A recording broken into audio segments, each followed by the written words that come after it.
Muy buenos días. Dios les bendiga. ¿Cómo están? ¿Felices? ¿Bendecidos? ¿Cómo va este 2019? ¿No? Llevamos 15 días. ¿Cómo van? ¿Contentos? Dios ha sido bueno, ¿cierto? Y sigue siendo bueno. ¿Qué tal si miras al que tienes a tu lado y dile lo siguiente? En el 2019 es a la manera de Jesús. ¿Listo? ¿Se lo puedes decir otra vez? Listo. Ahora desacomódate un poquitín y voltea ahí al que está atrás tuyo o al que está al otro lado, al que no conozcas, porque es fácil decirle al esposo, al hijo, al amigo, al novio, pero entonces vas a decírselo a otra persona. Y vas a decirle, en el 2019 es a la manera de Jesús. ¿Cuántos de ustedes quieren que sea así? Amén, ¿cierto? Bueno, esperemos que de aquí al 31 nosotros hagamos nuestro checklist, nuestra evaluación personal y digamos, sí, fue a la manera de Jesús, ¿cierto? Caminamos con Jesús todo el 2019. ¿Cuántos de ustedes vinieron los últimos 2 domingos? Levanten la mano, los juiciosos que se congregan. ¿Listo? Bueno, todos los que vinimos los últimos 2 domingos recibimos de parte del pastor unas enseñanzas maravillosas sobre el reino de Dios. Amén. Recuerda que él nos estuvo explicando el significado del reino de Dios. Una de las cosas que aprendimos es que el reino, nosotros entramos a pertenecer en el reino de Dios cuando ocurre algo en nuestro corazón, ocurre un nuevo nacimiento. ¿Y cómo ocurre ese nuevo nacimiento? Cuando tú eres convencido y yo soy convencida de pecado. Ese día que soy consciente de que hay pecado en mí y soy consciente que necesito ser salvada, entonces corro a Jesús, corro a la cruz, corro al Salvador, y ese día de manera sobrenatural ocurre un nuevo nacimiento. Empiezo a ser, y ese nuevo nacimiento me da un privilegio. Yo paso de ser criatura a ser hija o a ser hijo, ¿cierto? Pasamos de tinieblas a luz. Somos conscientes de tantas cosas. Entonces antes mentíamos y no pasa nada.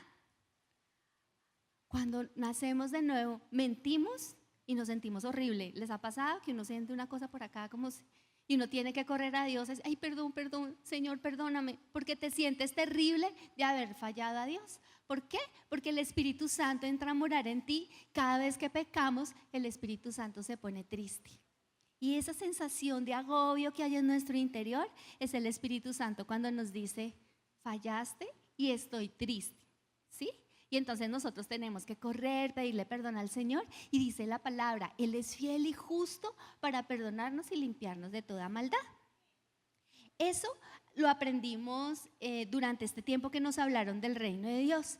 Pero también nos explicaba el pastor que ser parte del reino de Dios implica una responsabilidad. O sea, no es solo chévere, soy hijo de Dios, las bendiciones, la palabra, pido, el Señor me habla, sino que tengo una responsabilidad. ¿Cuál es esa responsabilidad? Soy llamado y tú eres llamado a vivir en santidad. Entonces somos llamados a vivir la palabra y ya somos llamados a apartarnos para el Señor. La palabra santo significa apartado.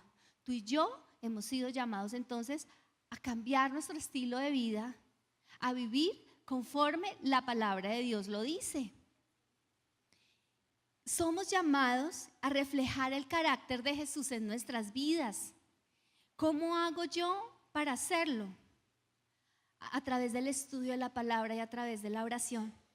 Tengo la responsabilidad de servir. Hace 8 días el pastor habló de eso, ¿cierto? La responsabilidad que tenemos también como hijos de Dios, como parte del reino de Dios, de servirle al Señor y ser buenos administradores de los dones que el Señor nos dio. ¿Cuántos tienen dones y capacidades? Todos, ¿cierto? Porque tú puedes ser un profesional, pero eres un excelente administrador. Eso es un don. Yo todavía sumo con los dedos, ¿sí? Y otros que hacen cálculos en la mente, yo no sé cómo hacen, yo tengo que hacer así. Pero hay muchos que son excelentes administradores porque Dios les dio el don. Todos tenemos una capacidad y donde quiera que tú te encuentres, en tu trabajo, en tu profesión, en tu empresa, ahí tienes que desarrollar y poner al servicio el don que el Señor te dio. Ser parte del reino de Dios implica también un cambio de pensamiento. Necesitamos cambiar nuestra manera de pensar. Y quiero invitarte en esta mañana que miremos a través de la palabra que el pensamiento del mundo y el pensamiento de Cristo son totalmente diferentes. Tú eres un hijo de Dios y yo lo soy. No podemos pensar como piensa el mundo. Nosotros somos los bichos raros de este mundo. Así somos, diferentes, extraños. Dice la palabra de Dios que para el mundo las cosas de Dios son locura. Y si tú vives esa locura del evangelio, para los de afuera, tú estás loco. Eres totalmente diferente. Y miremos también, quiero que miremos cómo, al igual que los discípulos, tú y yo necesitamos en este proceso que estamos viviendo de ser transformados por el Señor, en este proceso de transformación, de santificación, necesitamos desintoxicarnos. Dile al que tienes a tu lado, necesitas desintoxicarte. ¿De qué nos vamos a desintoxicar? De nuestra pasada manera de vivir. Necesitamos que la palabra de Dios nos transforme. Piensa cuántos años viviste sin Jesús. Pues todos esos años que vivimos sin Jesús nos intoxicaron, nos intoxicó el mundo, nos intoxicó la cultura, nos intoxicó el enemigo, y al llegar a Cristo tenemos que desintoxicarnos, cambiar esos parámetros de pensamiento que estaban ahí por la palabra de Dios. Por eso necesitamos la palabra de Dios. 2019 tiene que ser año donde tú leas y busques al Señor a través de la palabra de Dios, porque va a ser la única manera como tú y yo podamos caminar conforme a Jesús. Amén. Vamos a leer entonces Mateo 18, versículos del 1 al 3. Yo lo voy a leer en la Nueva Versión Internacional.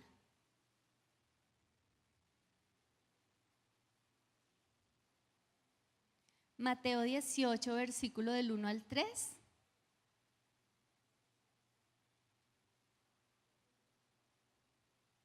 Dice la palabra de Dios así: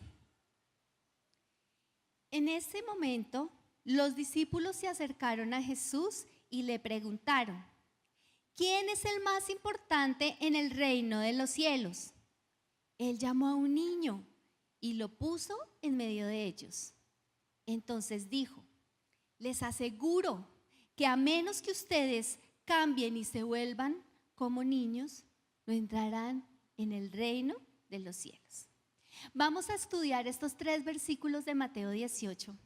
Y para poderlos estudiar, yo partí este mensaje en 2. La primera parte del mensaje se llama la pregunta. ¿Sí? Dile al que tienes a tu lado, la pregunta. Misterio, la pregunta. Y la segunda parte del mensaje obviamente es la respuesta.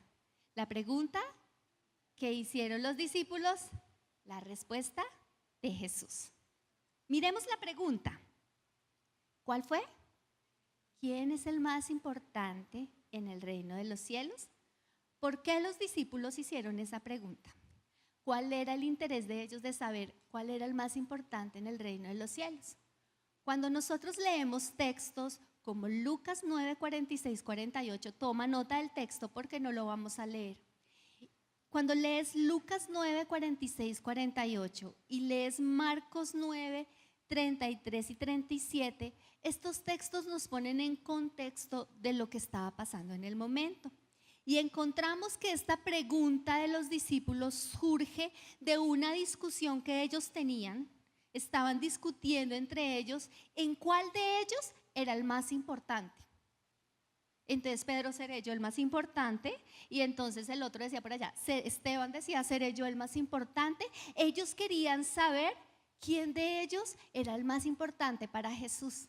Por eso le hacen la pregunta. Ahora, algunos comentaristas bíblicos dicen que esta pregunta surge porque días antes o momentos antes, en la transfiguración, Jesús solo invitó a 3 a que estuvieran en ese momento. Él no se llevó a los 12, se llevó a 3 que estuvieron en el momento de la transfiguración. Eso lo encontramos en Mateo 17. Ellos pensaron, bueno, esos tres, si el Señor seleccionó tres, seguramente esos tres tienen más valor, son más importantes para Jesús. Otros comentaristas bíblicos dicen que en esa época los discípulos y toda la comunidad judía vivía bajo la influencia religiosa de los fariseos. ¿Recuerdan a los fariseos? ¿Sí? Que Jesús era súper fuerte con ellos. Pues esos fariseos eran los que de alguna manera gobernaban o dirigían la religión de la época. Ellos eran los que enseñaban la ley y por enseñar la ley, por ser tan instruidos, ellos eran muy importantes y muy respetados para el pueblo de Dios. Todo el mundo los honraba porque ellos eran los eruditos del evangelio. Pero ellos tenían un gran problema. Dice la Biblia que ellos eran unos hipócritas, ¿cierto? Porque ellos no vivían eso que enseñaban. Pero aparte de eso, ellos eran arrogantes y orgullosos.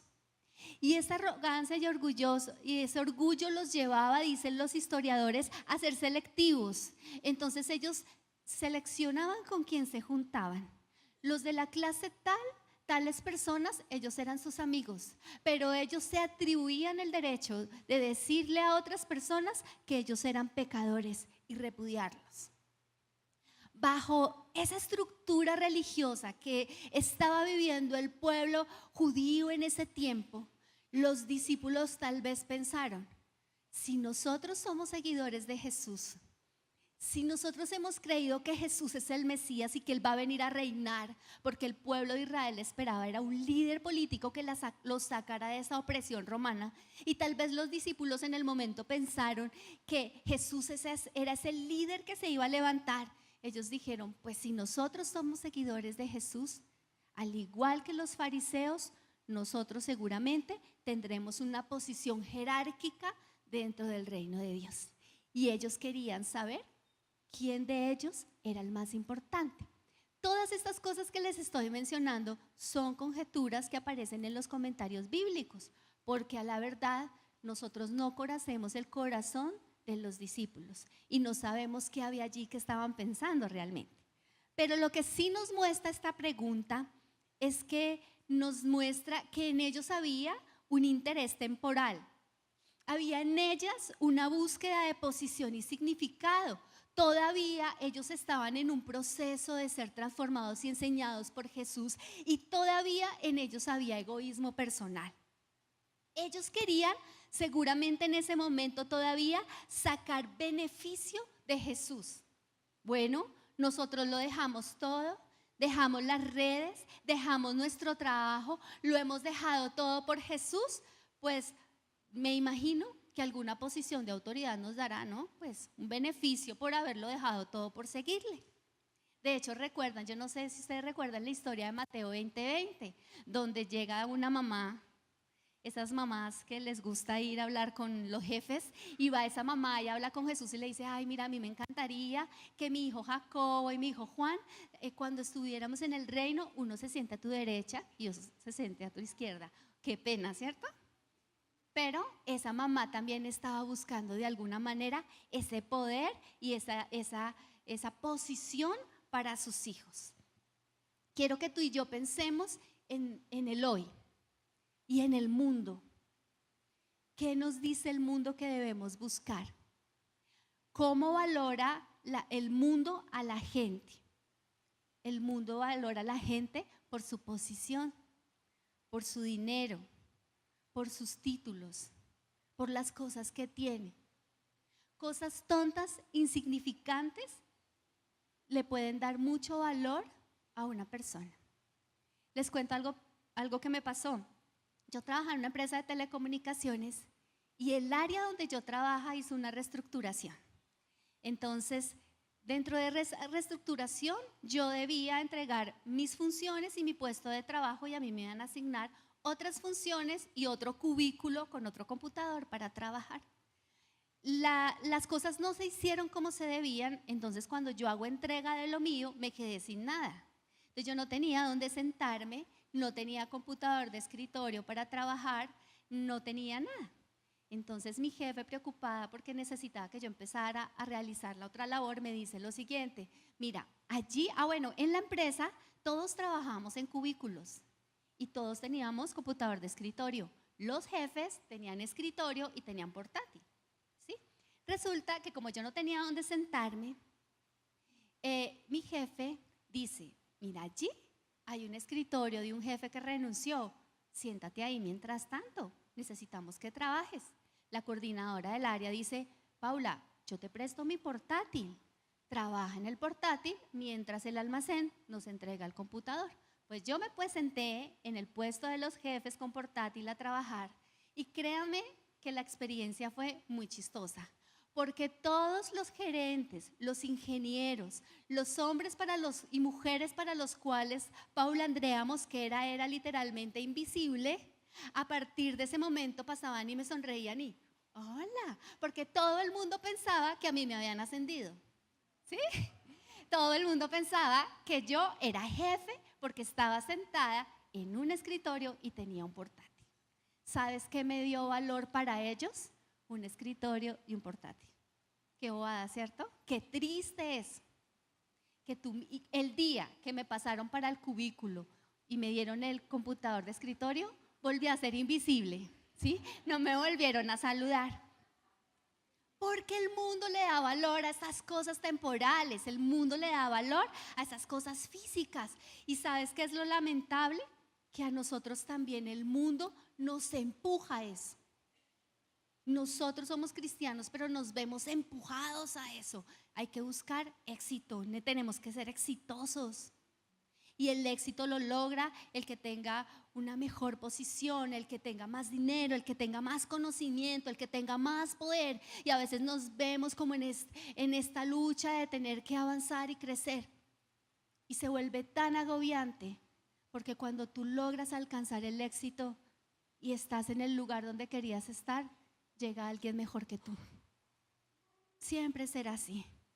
Y tienes que seguir luchando. Hace 10 años, 20 años, necesitabas urgentemente ser profesional. Hoy ser profesional no sirve. Tienes que especializarte. Tienes que estudiar y seguir estudiando. Si quieres escalar en tu empresa o si quieres ser importante aquí. ¿Sabes qué es lo más triste? Que en el mundo prima el yo, el egoísmo. Porque no está mal crecer, escalar y ser exitoso. Lo malo es que en el mundo se hace a costa de los demás, a costa del dolor del otro. Se pasa por encima de la gente para poder alcanzar cierta posición. Es más, pasamos por encima hasta del medio ambiente. Hemos dañado nuestro ecosistema. El hombre ha talado los árboles, el hombre ha tapado los ríos para construir edificios y llenarse de plática. Eso me parece terrible. Y nosotros lo hacemos en nuestro egoísmo y el hombre en sus ansias de querer tener, ha pasado por encima de todo. ¿Saben qué? Leí algo que me impactó, y es que hoy está de moda ponernos las pestañas, ¿no? Pelo a pelo, ¿sí? Resulta que hay un artículo que leí donde dice que muchas de esas, yo sé que hay unas que son sintéticas, ¿no? Porque aquí hay personas que ponen pestañas, perdón, pero lo tengo que decir. Hay unas pestañas que son hechas, que son sacadas del bisón. Y ese animalito es encerrado en jaulas, torturado. Ese animalito necesita el aire libre para correr. Él en una jaula se estresa y empieza a dar vueltas en la jaula angustiado y desesperado. Finalmente, el hombre que lo tiene enjaulado lo saca y lo mata con un gas. Y luego le saca los pelitos que nosotras lucimos en nuestras pestañas. ¿No les parece eso inhumano? ¿No les parece eso egoísta? Solo por la vanidad nosotros matando un pobre animalito. Mira todo lo que hace el mundo y todo lo que hace el hombre y todo lo que a veces nosotros nos vemos vinculados en esas cosas como cristianos porque estamos siendo empujados en esa misma ola. Ahora, aquí quisiera decir algo más. Esa necesidad de poder también ha permeado la iglesia de Cristo. Efesios 4 nos habla de los roles que Dios le ha dado y dones que Dios ha dado a la iglesia. Entonces dice que a unos estableció como pastores, que a otros estableció como maestros, que a otros los hizo evangelistas. Dios ha dicho que ha establecido unos patrones, a cada uno le dio un don, ¿sí? Cada uno tiene una función en particular. Esa función tiene el propósito de servirle al pueblo de Dios. Pero ¿sabes qué pasa?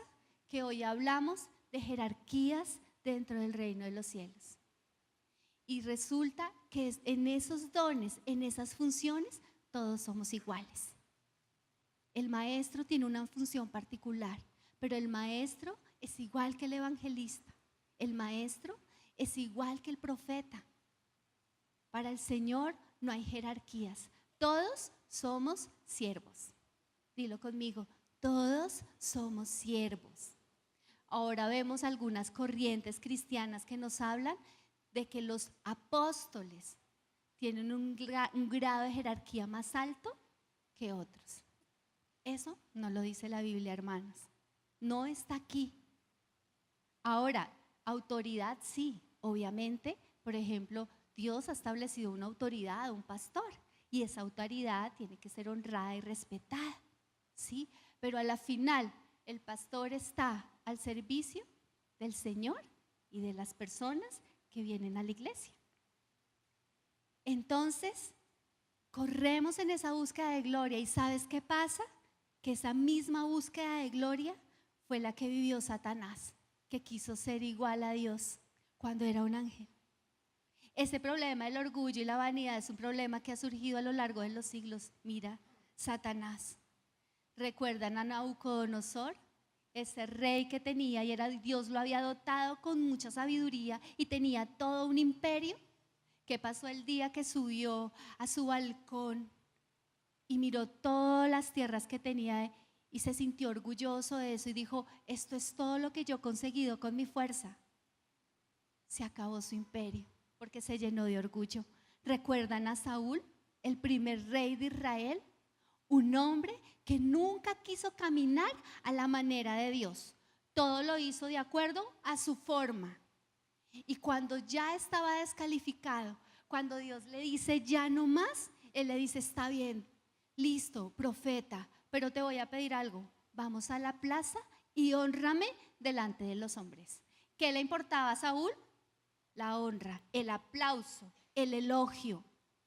Eso era lo que le importaba, no agradar a Dios. Pensando en esto, quiero pedirte que ahora pensemos en Jesús. ¿Qué piensa Jesús? ¿Piensa Jesús que en el reino de los cielos es importante tener jerarquías? ¿Piensa Jesús que ese deseo del hombre, del orgullo y de la vanidad, está bien, es aplaudido por el Señor? Te invito a que pongas una marca ahí en Mateo y me acompañes a Juan 13 para que miremos qué piensa Jesús.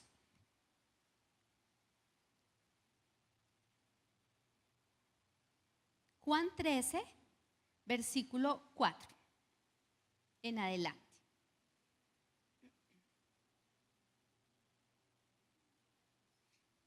Mientras tú lo buscas, quiero ponerte en contexto. Jesús se estaba preparando para morir. Estaba preparando a sus discípulos para ese momento.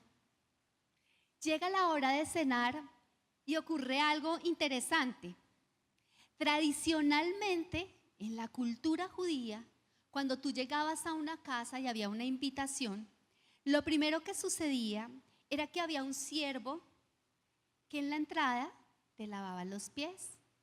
Si en esa casa no había servidumbre, porque no era una casa pudiente, era responsabilidad del anfitrión lavarte los pies. Era algo tradicional. Pero lo que vemos aquí es que ellos llegaron a una cena y nadie les lavó los pies. No había siervo, no había anfitrión, no sabemos qué pasó, pero absolutamente nadie les lavó los pies. De hecho, los discípulos tal vez no quisieron en ese momento asumir esa actitud servil de inclinarse y lavarle los pies a los invitados. Entonces Miremos qué pasó y leamos el versículos 4 y 5. Así que se levantó de la mesa, habla de Jesús, se quitó el manto, se ató una toalla a la cintura y echó agua en un recipiente. Luego comenzó a lavarle los pies a los discípulos y a secarlos con la toalla que tenía en la cintura. Jesús era el Hijo de Dios, era el Maestro a los que los discípulos habían reconocido como el Mesías. Pero aunque Él era el Maestro y tenía autoridad, Él decide asumir una tarea de siervo. Él decide asumir una función que le correspondía a un esclavo que trabajaba en una casa. Se quitó su manto. El manto era una de las partes más importantes de la vestimenta judía. El manto era utilizado para los judíos para muchas cosas. Era utilizado para protegerse del frío. Era utilizado para protegerse de los vientos en el desierto. Era utilizado para protegerse aún del calor. Y era utilizado como colchón en las noches. Era tan importante esa capa, ese manto para la vestimenta judía, que el Señor en Éxodo 22, 26 y 27 establece una ley judía, y recuerden que esas leyes no podían quebrantarse, ellos tenían que cumplirlas. Y esa ley era que si tú tomabas el manto de alguien prestado o lo cogías, debías devolvérselo en la noche. Era importante y necesario el manto para el judío. Ahora, el manto en tiempos bíblicos también representa autoridad. ¿Recuerdan a Elías? Cuando le llegó su momento y necesitaba delegar la autoridad en Eliseo, ¿qué hizo? Se quitó su manto, se quitó su capa y la puso sobre el otro profeta. A partir de ese momento, la unción de Elías llegó a Eliseo, porque el manto también bíblicamente representa autoridad. ¿Qué hizo Jesús en ese momento? Se quitó su manto, se quitó su autoridad, era el Hijo de Dios, y se ciñó la toalla y lavó los pies de sus discípulos. Hizo lo que ellos no hicieron. ¿Sabes qué hizo? Les sirvió a sus discípulos. Miremos qué dice el versículo 12. Después de lavarles los pies, se puso otra vez el manto, se sentó y preguntó: ¿entienden lo que acabo de hacer? Ustedes me llaman maestro y señor y tienen razón, porque es lo que soy. Y dado que yo, su señor y maestro, les he lavado los pies, ustedes deben lavarse los pies unos a otros. Les di mi ejemplo para que lo sigan. Hagan lo mismo que yo he hecho con ustedes. Les digo la verdad, los esclavos no son superiores a su amo, ni el mensajero es más importante que quien envía el mensaje. Ahora que saben estas cosas, Dios los bendecirá por hacerlas. Dios, Jesús, entonces, ¿qué hace?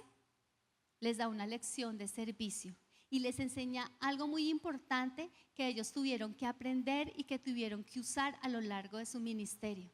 Y es que ellos no estaban allí ni fueron escogidos como discípulos para tener ciertos cargos de autoridad y jerarquías. Ellos fueron llamados a un servicio especial. Mira que el pensamiento del mundo y el pensamiento de los discípulos en ese momento era totalmente diferente al pensamiento de Jesús. Quiero entonces que pensemos y que recapitulemos todo esto que hemos venido hablando. Le voy a pedir a ¿quién me va a ayudar? ¿Tú? Ven. Vamos a hacer algo. Vamos a recapitular.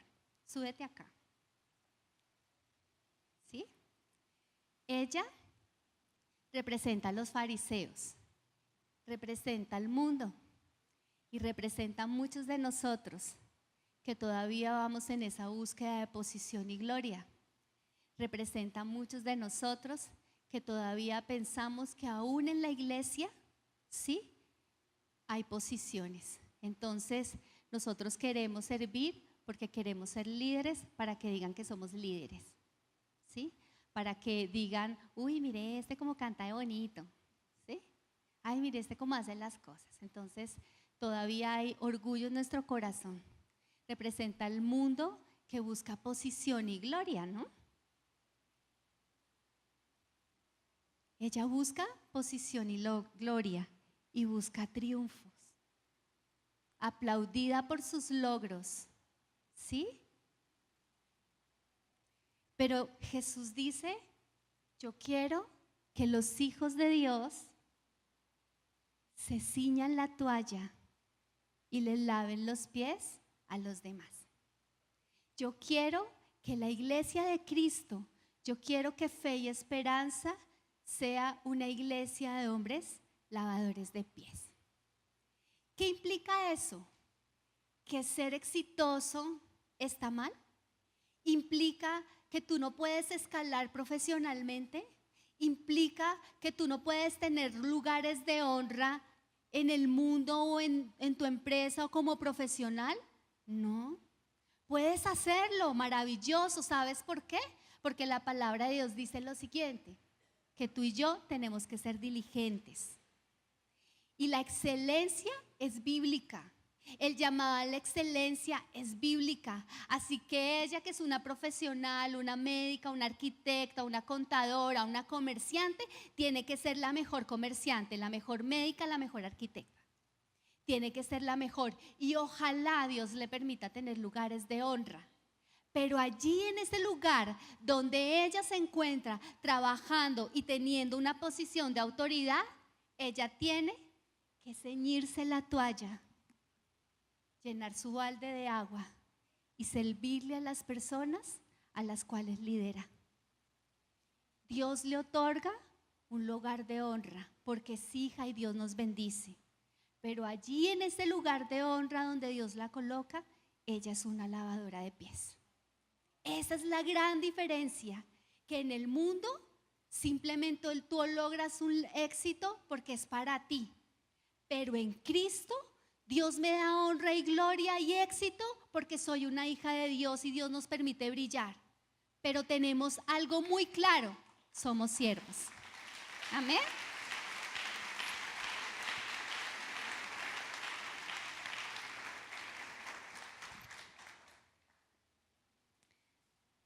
Ahora, es nuestra elección. ¿Cómo queremos vivir? ¿A la manera de Jesús o a la manera del mundo? Pero si tú eres un hijo de Dios, en definitiva nosotros tenemos que empezar a vivir a la manera de Jesús, ¿cierto? Como el Señor nos lo ha dicho, somos siervos. Tú eres ama de casa, sírvele a tu esposo. Miren, alguien dijo algo en estos días que me dejó pensando, ¿no? Dijo, porque a las mujeres desde niñas siempre nos asignan la escoba. Dijo así, ¿no? Entonces, porque toda niña que se respete en su casa le compran la escoba chiquita, ¿sí? Todos tuvimos escoba, ¿no? Niñas, ¿cierto? Cuando éramos chiquitas la mamá nos compró la escoba. Entonces ella decía, ¿por qué a toda mujer siempre nos asignan la escoba? Y como yo estaba en modo prédica, ¿no? Estaba preparando esto, me puse a pensar. Dice, porque es un privilegio, ¿no? Es un privilegio que una esposa que ha decidido ser ama de casa y que ese es el trabajo más honroso y que el Señor valora grandemente, le sirva a sus hijos y a su esposo. Así que la escoba es una bendición. Queridas amas de casa, cuando lleguen mañana a barrer, siéntanse bendecidas por poderle servir a sus hijos y a sus esposos. Amen la escoba. Esposos, ustedes salen y trabajan y allá donde trabajan les sirven a sus compañeros de trabajo porque somos lavadores de pies. Pero cuando tú llegas a casa, también le sirves a tu esposa y a tus hijos. Le das amor, compartes tiempo con ellos. Nosotros servimos y debemos servir en todo lugar, en la calle. Nos paramos cuando la señora está en la buseta y no hay puesto, en vez de hacernos los locos o los dormidos. ¿No? ¿Se han hecho los dormidos? Yo lo he hecho. Entonces, en vez de hacernos los dormidos, nos paramos y cedemos el puesto. Tenemos que hacer la diferencia. porque en definitiva tú y yo, si somos hijos de Dios, somos diferentes. ¿Listo? El 2019 debe ser el año donde tú y yo vivamos bajo el pensamiento de Jesús. Debemos ser distintos, pero para eso nuevamente les digo, necesitamos ir a la palabra. No hay otra forma de desintoxicarnos, sino es con la palabra de Dios y la oración. Ahora vamos a la respuesta porque se nos está acabando el tiempo. Vamos a la respuesta y entonces les invito a que volvamos a Mateo 18 y miremos el versículo 2.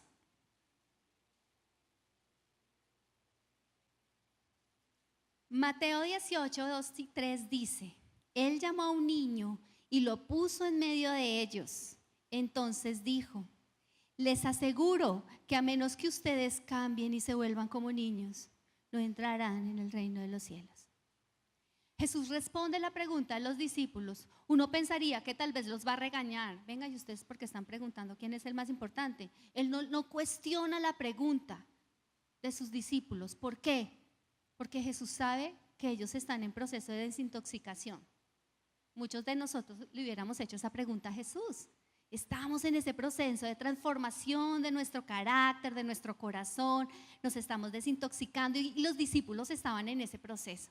Entonces Jesús vio la oportunidad de hacerles una claridad y utiliza a un niño como una herramienta para darles un ejemplo y les dice: lo que ustedes tienen que hacer es cambiar y ser como este niño.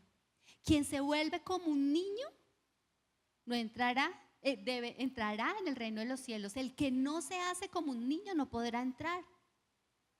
Ahora, ¿qué es ser como un niño? ¿Hacerle pataleta a Dios? Tú no me contestaste, yo no vuelvo a la iglesia. Aquí no pasa eso, ¿cierto? Yo no vuelvo a la iglesia, no vuelvo a orar, nunca más. Cierra la Biblia, nunca más la vuelve a coger. ¿Sí? No se trata de eso. El Señor está hablando del corazón del niño. ¿Y cómo es el corazón de un niño? Versículo 4. Así que el que se vuelva tan humilde como este pequeño es el más importante en el reino del cielo. Una de las cualidades de un niño es la humildad.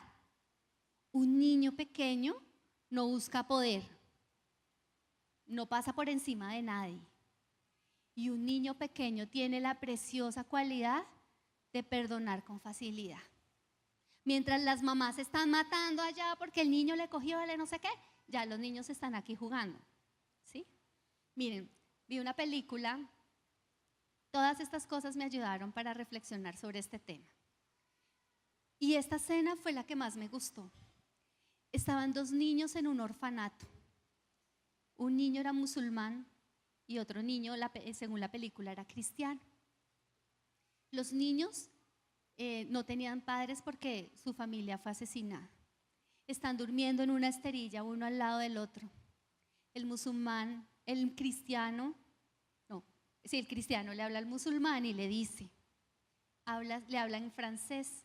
El niño no le contesta. Entonces le dice: ¿tú hablas francés? Y el musulmán le dice: no. Luego el niño le dice, lo mira nuevamente y le dice: ¿eres cristiano? Y el musulmán contesta: no. Luego el niño dice: ¿eres musulmán? Y el niño contesta: sí. Entonces el niño cristiano hace unos segundos silencio, se voltea y dice: los musulmanes mataron a mi familia. Y se voltea y le da la espalda al niño. El niño musulmán hace silencio unos segundos y luego dice: los cristianos mataron a mi familia. Y se voltea y quedan los dos dándose la espalda. Hay un silencio de unos minutos más y luego el niño musulmán dice, el niño cristiano dice: pero si quieres, yo te puedo enseñar francés. Y a partir de ese momento se volvieron los dos mejores amigos. Los adultos peleamos por cosas que ni siquiera sabemos por qué son. Vivimos guerras ideológicas de las cuales ni siquiera tenemos conocimiento. Pero los niños tienen esa capacidad del perdón y del olvido y de continuar sus vidas. Y una de las cosas a las que Jesús nos llama es a tener ese corazón perdonador, ese corazón humilde, ese corazón que no está buscando pasar por encima de nadie, ese corazón que se asombra de todo. ¿Han visto un niño asombrándose de todo? ¡Wow! Todo es una maravilla. ¿Recuerdan cuando tú eras un bebé espiritual? ¿Recuerdas cuando conociste a Cristo? ¿Recuerdas la primera vez que Dios te habló? Que leíste la Biblia y Dios te habló y tú, ¡wow! Y saliste a contarle a todo el mundo que Dios te había dado un versículo, le contaste al pastor, le contaste a todo tu grupo Conexión, le contaste a todas tus amigas que Dios te había hablado. Pero pasa el tiempo, volvemos las cosas de Dios una rutina y perdemos la capacidad de asombrarnos de las maravillas de Dios. Dejamos de asombrarnos de que Dios nos hable. Ya se nos volvió costumbre que Dios nos hable en el devocional. Y Dios quiere que como niños nosotros volvamos nuevamente a asombrarnos de las cosas maravillosas que Él hace. Que tengamos ese factor wow, que todo sea wow, que Dios nos habló maravilloso, Dios trajo provisión, Dios es una bendición. Él quiere eso en nosotros.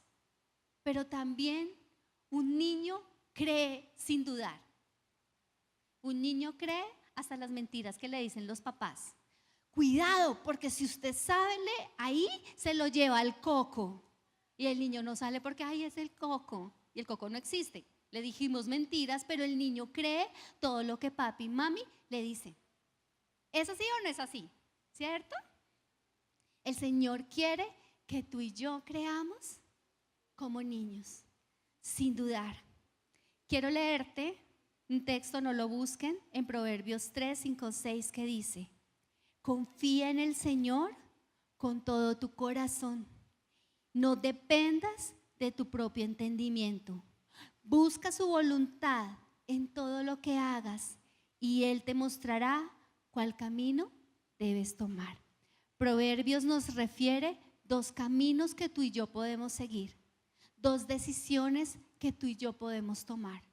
La primera, confiar en Dios con todo el corazón. Confiar en Dios como niños.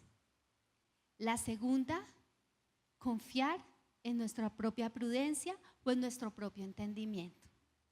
Tú y yo decidimos cómo vamos a caminar en el 2019. ¿Creyendo como niños o creyendo en nuestro propio entendimiento? Y todos nosotros enfrentamos momentos difíciles. Y muchas veces en esos momentos difíciles nos debatimos entre esas decisiones, ¿no?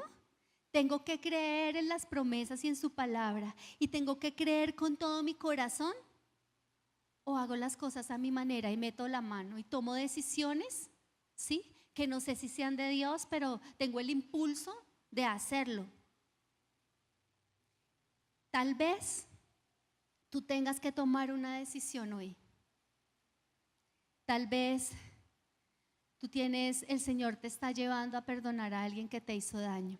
Y tú estás en esa lucha hoy de decir, pero todavía siento rabia y no soy capaz de perdonar.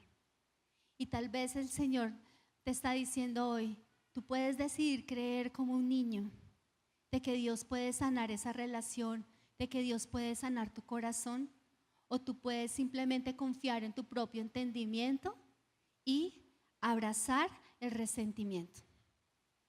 Tal vez tú tengas que tomar una decisión en una relación sentimental que estás viviendo, con la que tienes, porque sabes que esa relación sentimental no honra a Dios. Y debes decidir creer como un niño y tomar una decisión y dejar a esa persona y creer que Dios te va a dar en su tiempo la persona que es, o simplemente tomar la decisión de confiar en tu propio entendimiento y dejarte llevar por tu corazón. Tal vez el Señor te está llevando a tomar decisiones conforme a tu llamado y vocación, y tú dices, ¿qué debo hacer? ¿Seguir el llamado de Dios y lo que Dios me está diciendo que tengo que hacer? ¿O continuar en mi zona de confort porque aquí estoy cómodo? Y es nuestra decisión si seguimos y obedecemos al llamado y al cumplimiento del propósito de Dios, o nos quedamos en la zona de confort. Tal vez la decisión sea en un negocio. Tal vez estamos haciendo negocios que no honran a Dios porque necesitamos plática. Y tenemos que tomar una decisión. Confiamos como niños de que Dios suplirá conforme a sus riquezas en gloria, de que si somos obedientes, Él traerá la provisión a la mesa y no nos faltará nada. O cedemos a la presión y seguimos confiando en nuestro propio entendimiento. Todos nosotros tenemos un área en nuestra vida donde seguramente tenemos que tomar una decisión. Estamos en la mitad y estamos como que sí, pero que no. 2019 tiene que ser ese año donde dependamos de Dios, porque creer como un niño es depender de Dios. Finalmente, ya para terminar, quiero leerte Mateo 26, versículo 39, versículo 42 y versículo 44, que dice así: Él se adelantó un poco más y se inclinó rostro en tierra mientras oraba. Padre mío, si es posible, que pase de mí esta copa de sufrimiento. Sin embargo, quiero que se haga tu voluntad, no la mía. Versículo 42. Entonces Jesús los dejó por segunda vez y oró: Padre mío, si no es posible que pase esta copa, a menos que yo la beba, entonces hágase tu voluntad. Versículo 44. Así que se fue a orar por tercera vez y repitió lo mismo. 3 veces Jesús oró en Getsemaní.